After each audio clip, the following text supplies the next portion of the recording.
sharing now. So what everyone should be seeing is, what are we on here? The USD JPY, the dollar yen pair. And we've got some trades we took that were done with the system we sort of put together last week with the RSI and the strike indicator. By the way, I'm going to I'll have to figure this out a little closer to the end here, but I'm going to give everyone the strike indicator through the handout section. So we'll figure that out a little bit at the end, but you'll be able to get that. If you can't get it through there, you can also get it through the Axery website as well. All right. So this one's going to be interesting because we're going to cover not only the trades we took, but what we consider the other side of technical analysis, if you will. Basically, this is how you compile a system and put it together. The way you do that is you do what's called journaling, which is where you kind of go back through different scenarios where this sort of trade might have occurred and you compile results. So in our case, we're going to look over the live trades we've done and then see if we could have done anything better or made a winning trade or a losing trade into a winner, and then make sure our winning trades actually made sense. So the easiest way to do this, if you have MetaTrader, is just to go into your account history. And this is backed up for, let's actually make the custom period here. And we're just going to look at the last week of trades because I think that's about all we have time for. No, I need more than those. Let's go, here we go, the previous week to date over here. All right, that more or less includes everything. So you'll see here we ended at a negative here, negative $48. Now, this number is kind of significant for a few different reasons. So this is it basically started off as a $5,000 account. So this is roughly 1% loss. So while $48 might seem fairly significant, and honestly it is, it's actually only 1% of our total account equity. So even if we've had this terrible week where a lot of things went wrong, as you can see, we've risked not an overabundance of our account. Like we can still trade next week and we can earn this money back. If you look at it through the lens of like, how quickly can you earn 10%?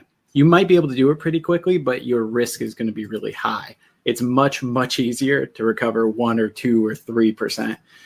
I feel like once you get up into that 7, 8, 9, 10% range, that's a lot harder to recover from over time, because at that point you're taking such big risks that your account can dwindle pretty quickly. So this is a good exercise in risk management. You can see on this account, which was roughly $5,000, we didn't take much more than 0.02% or 0.02 lots or 0.05 lots.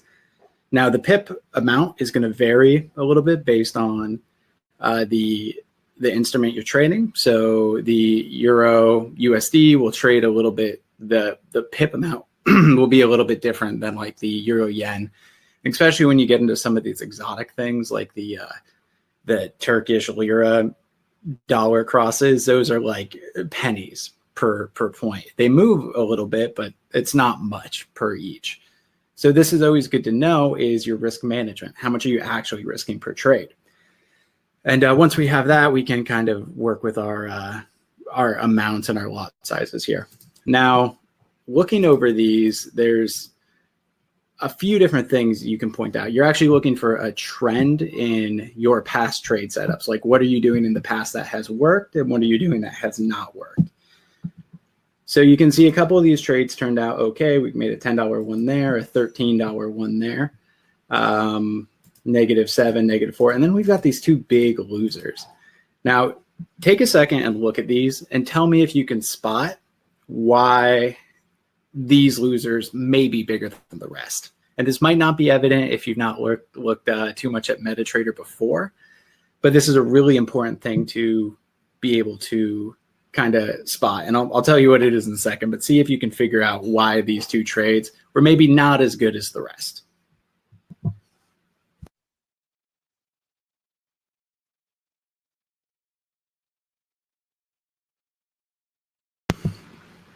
All right. So in case anyone hasn't spotted it yet, look at the lot size right here. This is kind of the big indicator. You can see there's 0.05 on this one, meaning roughly 5 cents or 50 cents per pip movement versus 2. So you'll notice my biggest losers here also had the biggest lot size.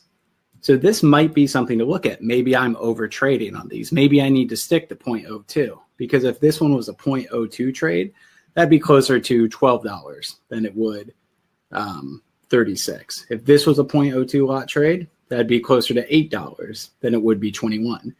And then if I had those two, 12, 8, like $20 plus these, I'd end up at like maybe negative $10 or something like that if you include all this. So that's something we're going to take a look at. But what we're going to do now is we're going to go back through the trades. So this very first one was taken on the Euro Swissy over here. And I marked off when I got into the trade. And I took all these trades on the 1 hour chart. I used the strike indicator here. And you'll notice if you go into the strike indicator settings, it actually has 2 recommended values here, 5 or 20. I used 21 for this one just because it actually didn't make much of a difference between 20 and 21. I just like that this is 4 weeks plus a day on it. Really not any major difference. And then the RSI, I put it to a 5 moving average because I was looking for quick little movements. And this is sort of a modification to the last system, which for better or worse is what happened.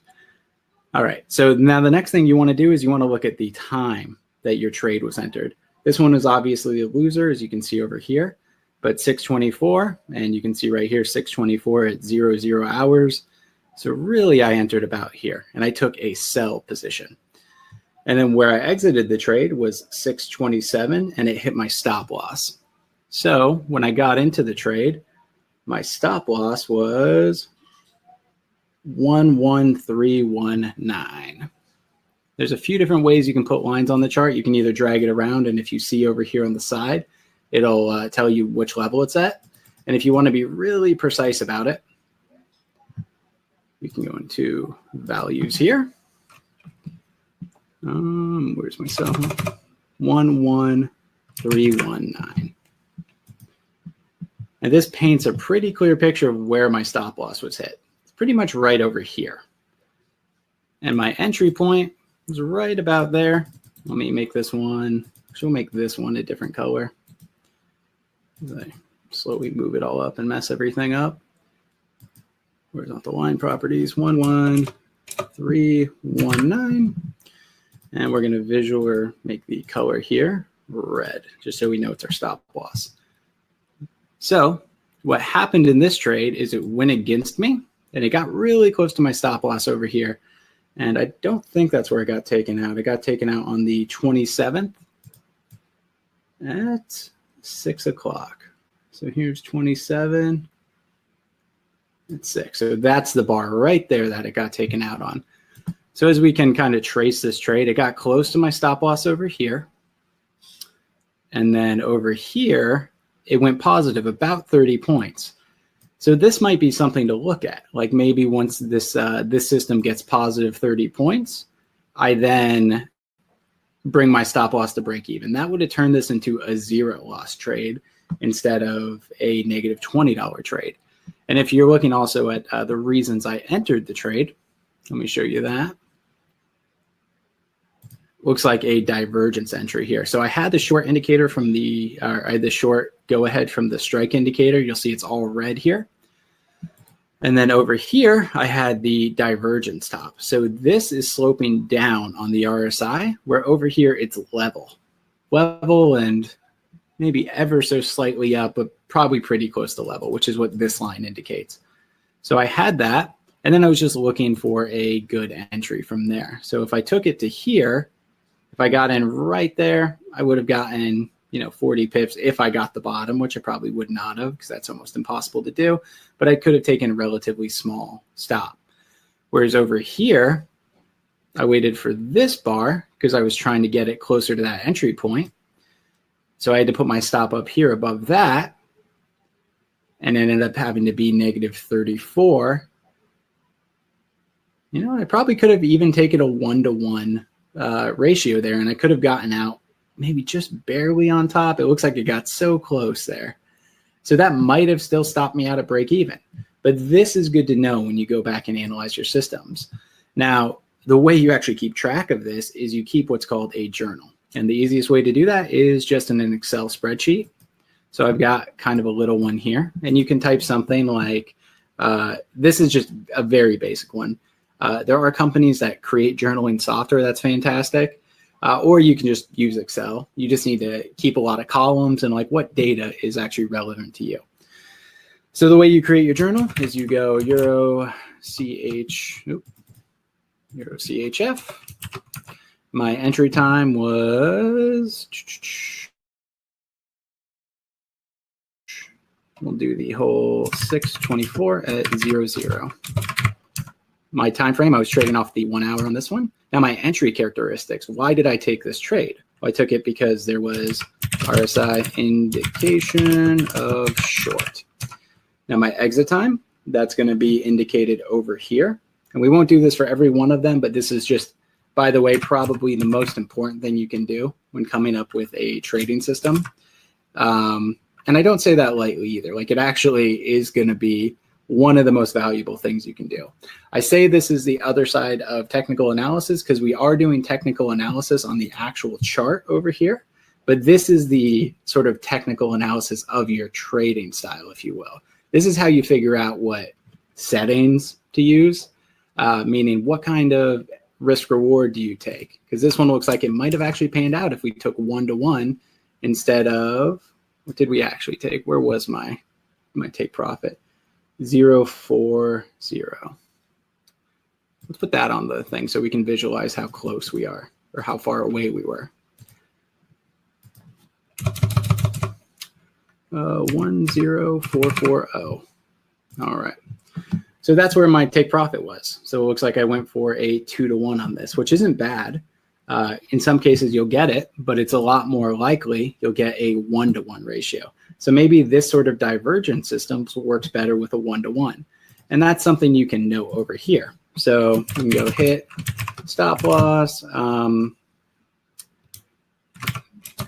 Price did hit 1-to-1 ratio. Now, what you can do when you have this is you can reference back to it. And eventually over time, much like looking at a chart here, you'll begin to notice patterns in your trading. So if you see this sort of note 10 times, maybe you go, oh, this system does not work as a 2-to-1 ratio system.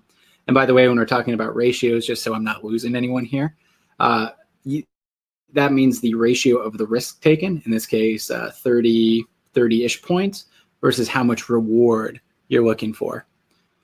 Now, it looks like I got a little network streaming error there. Let me say that one more time because it's really important. So the risk reward means the amount of risk you're taking, in this case, 30 points, versus how much reward you're looking for. So this one was a 2-to-1 type setup, but if it was a 1-to-1, it actually looks like it would have worked out. So these are things to think about when you're putting your systems together. Every system is going to be a little bit different, and it depends also, going back to that first webinar, what kind of market state you're looking at. So is this thing moving sideways, which very clearly this is just sideways movement here. So we're not going to get hundreds of points of swing here. And that might even be another good column to add in your journal. You do something like market state. So on entry, it was sideways. And then you go back and you reference this, and eventually over time, much like the chart, you start noticing patterns on what's working and what's not. So this was a trade that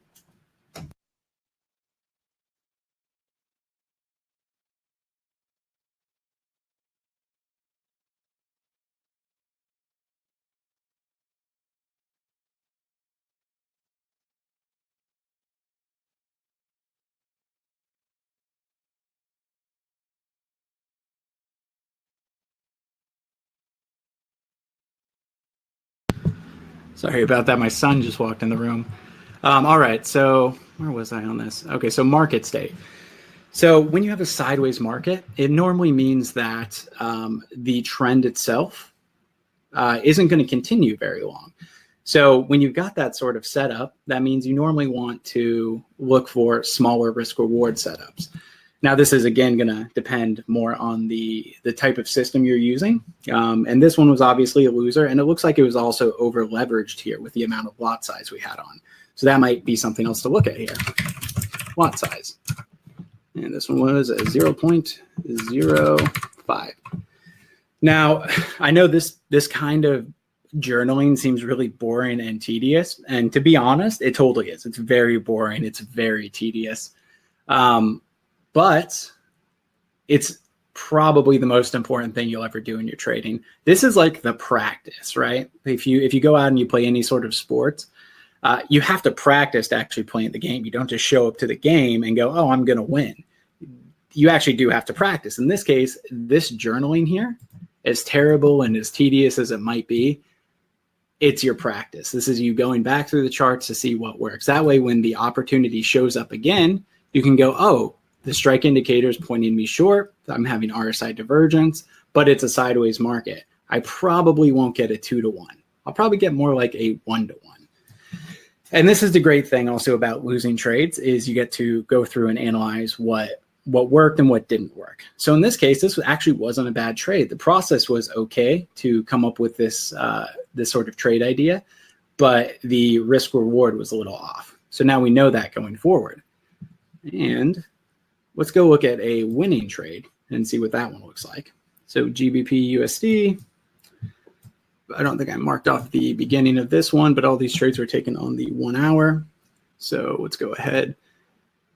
And if you ever need to go back on your chart in MetaTrader, by the way, you'll have these two buttons over here, which basically if you scroll back and don't have them deselected, it'll always kick you back to the beginning like that. So to prevent that from happening, you press those two buttons. So we are going to look at our entry time over here, which is going to be 6:24, 5 o'clock. So I like to take the little bar over here to mark off my trades. So, and you'll see as it kind of scrolls along the bottom there, 6:24 at 5 o'clock. This was our sell signal that we took. And we can mark off our stop loss if we want to, which is going to come up here. And where was our stop loss put? It was 128.223. All right, so we've got our stop loss up there, and then our take profit is going to be 1.25501, as you can see is indicated right there. There we go. And this was our entry price. Now, this was a winning trade. Actually, that looks way off. That didn't even hit there. Okay, yeah, that's what happened. This one was an early exit trade. I'm sorry. So let me mark off this because it looks like we didn't. So if you look on your little chart down here, if it's a green over here, it means it hit your take profit. If it's a red here, it means it hit your stop loss. You'll notice this one is nothing all the way across, meaning it didn't hit either. On 627.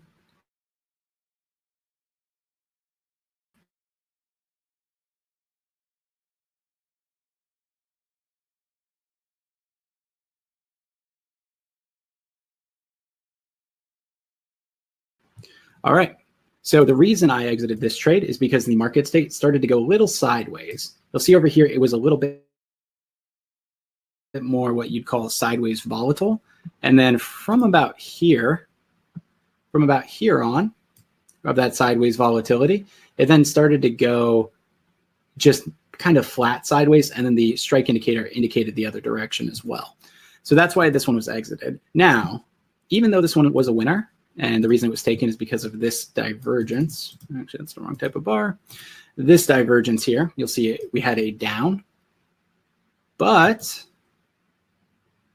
this was kind of sloping up. So because of that, I disregarded the strike indicator as a short, right? Over here, it did eventually turn short, but over here, it's very clearly a long. Now, this trade, I did end up making money on, but this was not a good process. I didn't follow the rules. The rules say I need to wait for the strike indicator to indicate a short. So really my entry should have been probably over here. but I got in early over here. So even though I made money, this was a bad trade. And this is something that's really hard to wrap your head around if you're a newbie. But when you have your journal up like this, you'll start noticing the trends of what worked and what didn't. So this was a bad trade because I entered early with negative divergence here, even though it was sloping up. But then I should have waited for this.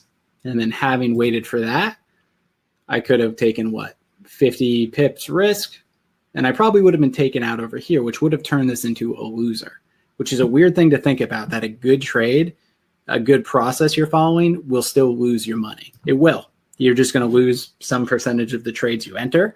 And the way you figure out which percentage of the trades you lose that you're going to enter is through your journaling. And you figure out things like your stop losses from there. So this stop loss ended up way up here, which I'm sure will make a little more sense if we look at the daily. You can see over here, I put it above this bar. Also, not part of the process. Yes, I made money, but I took an unnecessary amount of risk on this one. So this is a bad trade. So if I was logging this in my journal, in my notes here, I would put all of that. I'd go, took way too much risk. Lot size was okay, but I ended up having to close early because the market state didn't match what I was thinking. So that's an important thing to think about kind of going forward. Whereas this trade over here was actually a pretty good entry trade. If you look at it, like I did all the right stuff, but my process broke down in that my take profit was in the wrong place and I was leveraging a little bit too much. You'll see my two big losers here are higher lot sizes. Now let's look at the euro over here. All right, so this one hit the stop loss. The entry was taken on that's when it exited, was pretty much yesterday, right when the market opened. There was a gap up over here, which took me out. So let's see if this one was a good trade or a bad trade, because I have not analyzed it yet. So 625 was my entry at what, 3 in the morning? I think if I remember right, this one went my way before it totally didn't. All right, so I can see here we've got declining divergence, or we've got a declining RSI, whereas over here, price is kind of slowly creeping up. Now, going off what we know now about that last trade setup, take a guess why this trade should not have been taken as a sell, meaning I wanted price to go down. If you guess the strike indicator, you're totally right. The strike indicator is pointing to the upside. You'll see here because it's all blue. So even though it did go against me and it did give me proper, like it's actually some upside to it, and depending on the amount of risk I took, let's look at that next. 23,185 is where I put my stop loss. Horizontal line properties, and we put it at 23,183, not 185, 183. You'll see here when the market opened yesterday, we had this strong gap up right here of 20 points, and then it just kept going. And it looks like it topped out around 70. Now, here's an interesting thing to look at. Had I waited for this right here, which is divergence to the other side, which is more in line with what my strike indicator is telling me, and then over here, you'll see it's obviously going down before it goes up. We've got divergence here. So this would have been a much better long, because I could have taken, 20 pips of risk or so, just because I would have gotten out about here with 20 pips, but it would have been a winner. Or if I could somehow figure out a way to ride all this out with the system, that went positive for 160 points. Don't worry ever about catching tops and bottoms like that, though. Just define your risk clearly, because it's the most important thing, and then figure out where you have to get out because of that. In this scenario, because we are not sideways volatile pretty much at this point right here, it's no longer sideways volatile. It's more trending. We could have gone for that 2-to-1 risk. So if we were adding this to our thing, that's what we would put in the notes. We'd go 1 hour, RSI, divergence, wrong side, and then we put in our notes, took trade, wrong direction, and then could have taken other direction with a 2-to-1 because the market state was bullish instead of sideways or bearish. So again, another reason to journal this stuff out. So not a great trade. It did go positive a little bit, but off process. We could have not taken that trade altogether, and that would have wiped out what, 80% of the losses here. All right, let's look at this one. The Aussie USD, or the Aussie, I don't know, the New Zealand dollar. Wow. Okay. So let's go ahead and look at this one here. So the entry was 25. So 625 at what time? 14. And there we go. And I'm looking down here in case anyone's not able to follow along with that. And this one looks like a buy. Now, again, what we just went over, why would this not be a buy? Well, the very obvious thing would be these strike indicators telling me to go short. Also, look at this market state we have going on. It's like, it's not quite sideways. It's not quite volatile. Really, this one should not have even been touched. If you're just being very honest and looking at this one, it just stops making sense after a while. I mean, maybe over to here, if you took a short, like you would have just been spiked out on this over here, which is, I mean, this one had a buy, but it just kind of slowly grinded against me here. And that's probably one of the biggest things to look out for in trading, is when a trade just very slowly goes against you. It's the worst because it gives you so much time to think about the trade itself and reasons why it might work and things like that. In this case, bad process. Again, it lost me money, but it's not a good process. All right. Let's look at the Aussie Swissy here. Let's see if we made any good trades, huh? And this one was a buy at 626.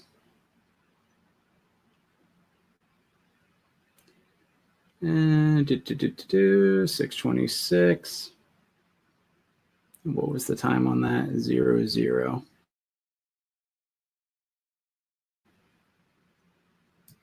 All right. 626 at 00. And our take profit was over here.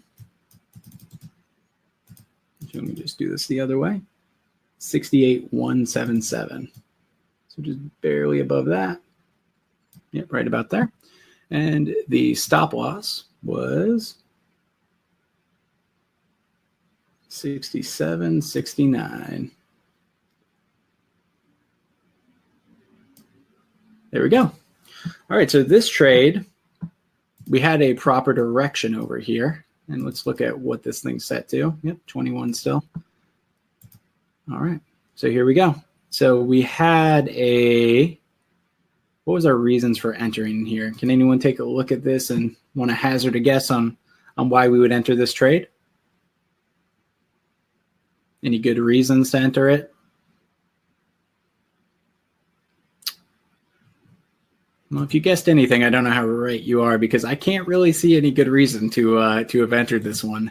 This one was a lot of these trades were more or less taken at random, with like some respect paid to the indicators, but then kind of totally discretionary beyond that. So I'd review the indicators and go, oh, I think it's going to go this way, just so we'd have some good examples here on even if you make money on a trade like we did this one. The process really matters. Like it's without a good process, you're not going to have consistency. So this is why you can see, especially a lot on social media, people showing these huge profits, but really if there's no system, I wouldn't even call it a system. I'd more call it the process behind making these decisions. If that's not clear, they're just not going to be consistent. Anyone can make, these sorts of winning trades, but it's really the consistency that matters. And you get to consistency by having a clear process and by journaling. Journaling really refines the process. But on this one, yeah, I can't really even see a good reason to have ever taken it. Maybe can we justify it somehow? You never want to do this, by the way, but it's always fun to see what different indicator settings might do.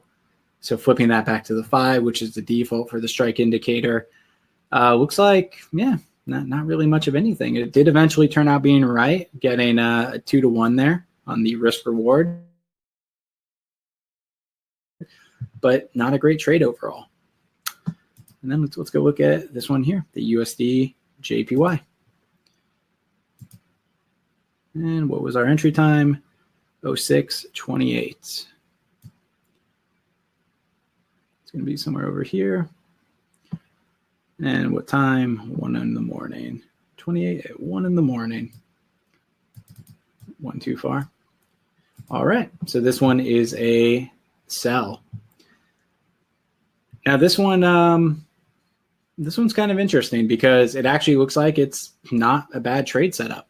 So we've got some divergence over here, right? From there to there. So price is going up. RSI is showing me a downtrend. So realistically, this trade was a proper direction trade. I had the direction right. I had my divergence right. Now take a second and see if you can guess where this trade, what's wrong with this trade. I'll give you a little hint here. If you look where the strike indicator starts and where the trade was actually taken, there's about a 20-point discrepancy there. So what we're saying is over here we could have gotten in with 25 points of risk, maybe 30 if you want to call it 30, which should be a little bit farther up, which should give it more room to breathe. And then from there, you could have easily earned 30 on the way down. So this again was a good trade as far as direction and reasons for entering. The lot size was correct, meaning I had good risk reward, but the entry time was way off. Had I gotten in over here and risked those 30 pips, I could have probably eked it out, or maybe this could have even been a break-even trade, depending on where I got it, right? So that's another thing to look out for, and that's something very important to put in your journal. Are you chasing trades? Are you entering in the right time? Are you okay with losing, well, I wouldn't say losing, missing a trade because you got in late? Because, or I guess your only opportunity is to get in late? Or are you patient enough to wait for the next setup? Something like this over here. All right, so that's kind of all the trades we have at the moment. Let me see if I have any questions I can answer right now. Cool. Looks like nothing right now. So let's look at, I wanted to flip through these quickly to see if we could find any trade setups going forward, just so you can get a sense of what these look like in real time. So we'll just start on this one here. So one thing that might be noted, you've got a little bit of sort of divergence here. See how this is trending. I got to stop picking that one. See how this one's trending up a little bit, and then this one's mostly staying flat. You got kind of a double top thing.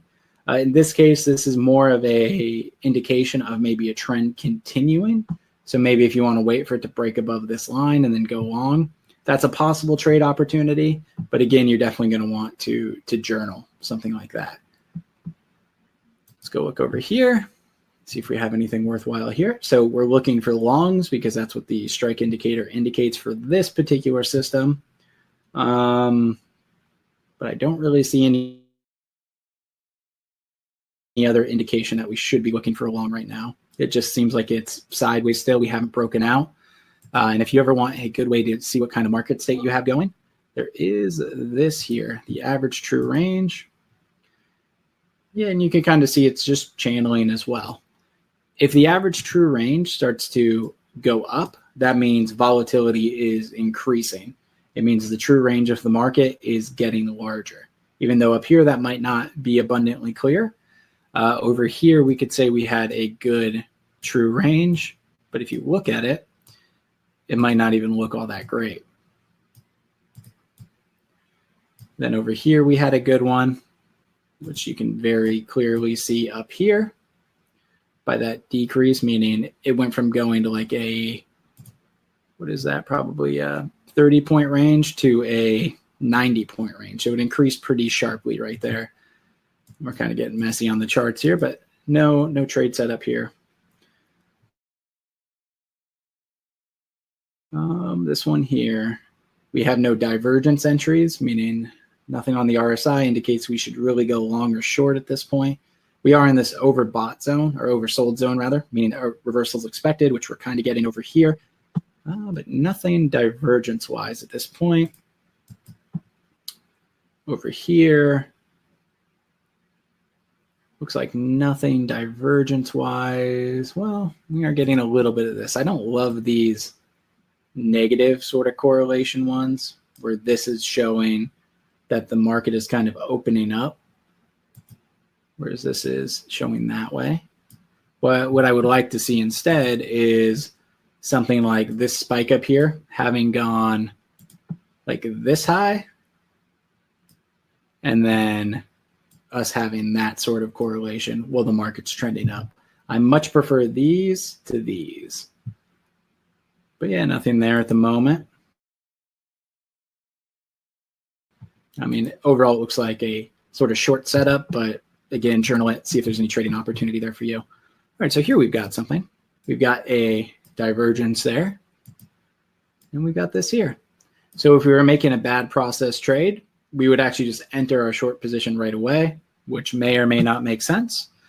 But if we're following our process well, we would want this strike indicator here to turn red.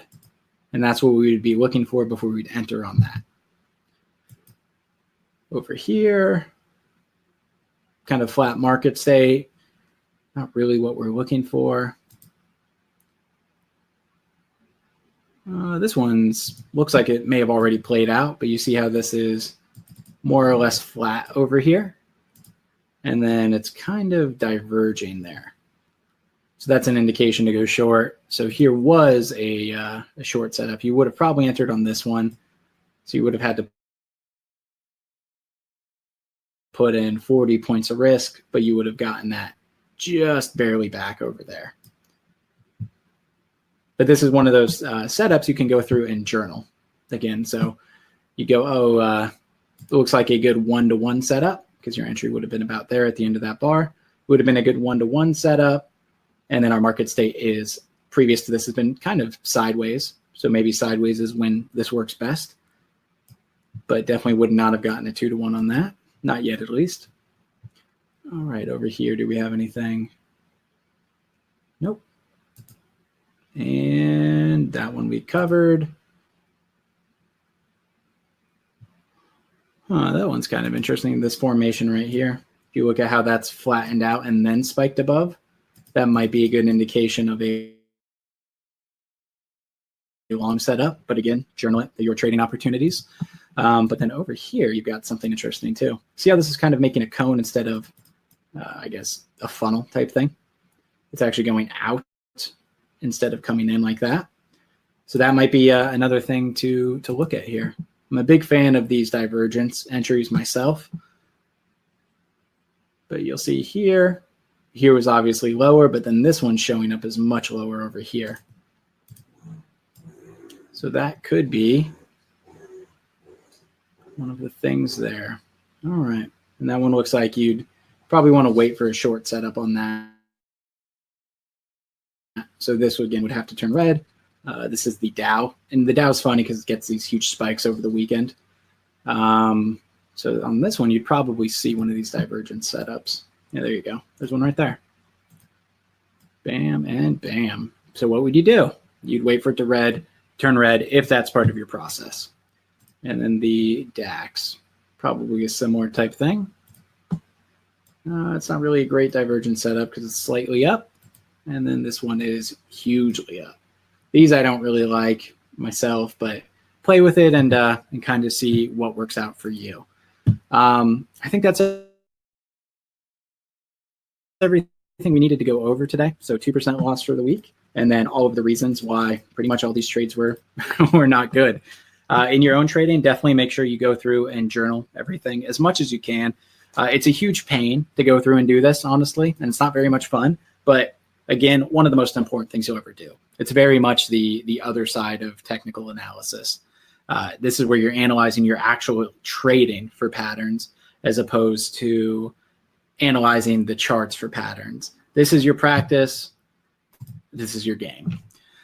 All right. So what I'm going to do now is I'm going to get this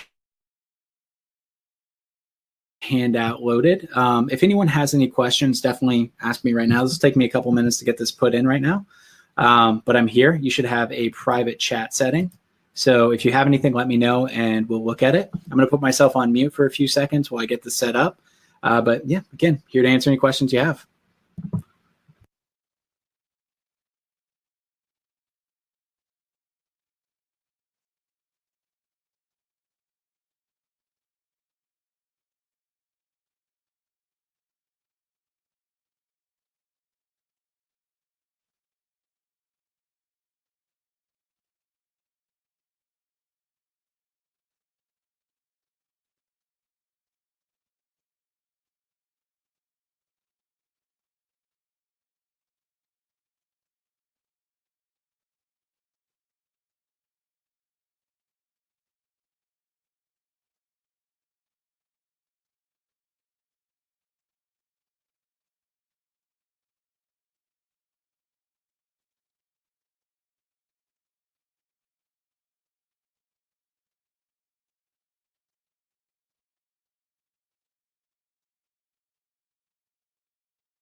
All right. So looks like I lied. It actually won't let me upload it into the handouts here. So what I'm going to do is give everyone a link over to the Axery website where you can download the strike indicator directly. Yeah, it just doesn't look like it's accepting the file format that a trading indicator comes in. So here we go.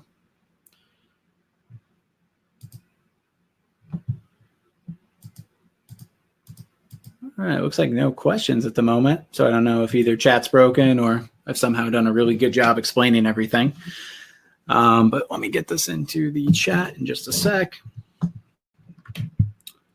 And also, just so everyone's aware, we're going to be running a lot more trading webinars. We want to make sure everyone has the best shot at trading education so you can make the best of your systems and everything like that. So those are going to come from the Axery website. We have an education landing page, which I'll send out to everyone as well in just a second. So the first link I'm going to send through chat right now is going to be the strike indicator. Hopefully everyone can see that. And then we're going to get the next one through. Give me just a moment on that.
All right. So this next link that is going to be coming through in just a second here. This is going to be a link to all of our kind of educational seminars and webinars we're putting on. This is all going to be part of the Axery Forex Training Institute. So definitely check that out. Looks like it's going to be great. We have a lot of people that are going to come through and kind of show you different ways to trade and give you different takes on how everything works. And again, if anyone needs anything, definitely ask me some questions here. Oh, looks like we have one. Missed out on most of the video. Maybe I get a recorded version later. Yes, we are absolutely recording, and that'll be up on the Axery website at some point in the very near future. It's got to go through a little bit of editing, but I can't imagine it'll be more than a few weeks. Also, if there is, if anyone missed the first webinar, I know that one's been recorded as well, and that should be on the Axery website. If you have any questions at all, though, definitely get in touch, and we'll get those over to you. Oh, let me check the Q&A. How can I get a recording of this seminar? And I wanted to learn everything. Yep. So again, we're going to have recordings of all these webinars, and they'll be up very shortly. Just get these edited and right out to everyone. All right, great. Well, that's everything I wanted to, we needed to cover today. Make sure you check out those two links we sent over, the Institute and the Strike Indicator. And in case anyone missed my settings in the first video, so the RSI, we were originally playing around with it on the 14 setting. This is now a 5 for all these. It's just good for shorter term spikes. And then up here you have the strike indicator, which is set to, I have it set to 21. Really, there is no difference between 20 and 21. As you can see here, pretty much nothing changes. The other default setting up here is 5. And that'll make it a little bit more spiky if you want to get into shorter term trades as well. But again, play with these. Definitely make sure you journal. It's like the most important thing you'll ever do. Take really good notes, review often. And if anyone needs anything, just let us know. And have a good day. And we appreciate everyone coming to the webinar. And we'll definitely be putting more on for you soon. Have a good one, guys.